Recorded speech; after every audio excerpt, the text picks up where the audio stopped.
Napatayo na lang si Kyrie Irving sa ginawa ng number 1 pick ang rookie nila na si Cooper Flag. Na welcome to the league naman ni Bronny ang number 1 pick. Pumalag ang anak ni Lebron ni lockdown defense mga idol. LA Lakers versus Dallas Mavericks. Debut game na ng first overall pick na si Cooper Flag dito sa Summer League. Well, umpisa pa lang ng quarter na welcome to the league agad ni Bronny James itong si Cooper Flag. Tinirahan harapan mga idol. Another 3-point basket for Bronny James. Sumabay pa ang number 1 pick na si Cooper Flag. 5 straight points agad para kay Bronny. Habang bumawi din agad si Cooper. 100 monster dunk mga idol ang sinagot ng rookie. Napatayo pa si Kyrie Irving sa mahirap na tira na ito ni Cooper Flag. Well, punong-puno ang arena mga idol dahil marami ang gustong makasaksi sa matchup ni Bronny at Cooper. Nakuha ng Dallas ang lead sa first quarter, 19-17. May total of 6 points na si Cooper Flag, habang 5 points naman para kay Bronny. Second quarter mga idol, Bronny James attacking to the basket. Hindi nga lang pumasok pero nakakuha ng foul. Eto mga idol, Cooper Flag gusto namang ibaon ng big man ng Lakers. Mabuti na lang ay hindi pumasok ang bola mga idol. Hanip din ng player na ito mang-poster dunk pa ng kalaban.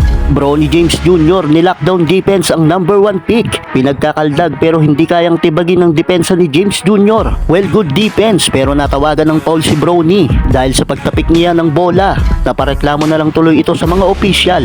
Again, Cooper Flag versus Bronny. Pero sa pagkakataong ito ay natirahan na harapan ng rookie si James Jr. Well, dikit lang ang talaan. Pakitang gilas din itong si Ryan Nembhard, kapatid ng NBA player na si Andrew Nembhard.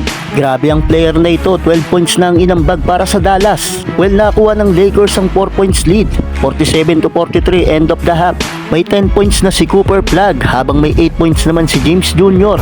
Second half, nag-init si Dalton Knecht. Tatlong magkakasunod na jumper ang kanyang binitawan. May total of 9 points na naiambag si DK sa quarter na ito. Sa pagkakataong ito ay lamang na ang Lakers. Pero biglang nag-run ang Dallas. 7-0 run in the last 2 minutes. Walang paramdam ang first overall pick sa quarter na ito. Mabuti na lang ay nag-step up ang dang player ng Dallas para bumuwat sa opensa. Kaya naman nakuha pa nila ang 6 points lead, 68-62 end of third quarter.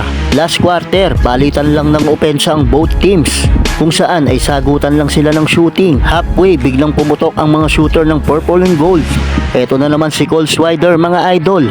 Natirahan pa harapan ng tres si Cooper Flag. Napaka-efficient talaga ng player na ito. Another corner 3-pointer to take the lead, 84-82. Mukhang nagpapakilala talaga itong si Swider sa purple and gold. Sana ay mabigyan ito ng spot ng Lakers next season dahil siya'y pinapakita nitong husay dito sa Summer League. Well, hindi masyadong naging magandang laro ni Cooper Flag sa kanyang debut game dahil na rin siguro sa pressure at mataas na expectation sa kanya dahil siya nga ang first overall pick. Kaya mabigat talaga ang pasan na pressure ng batang ito mga idol.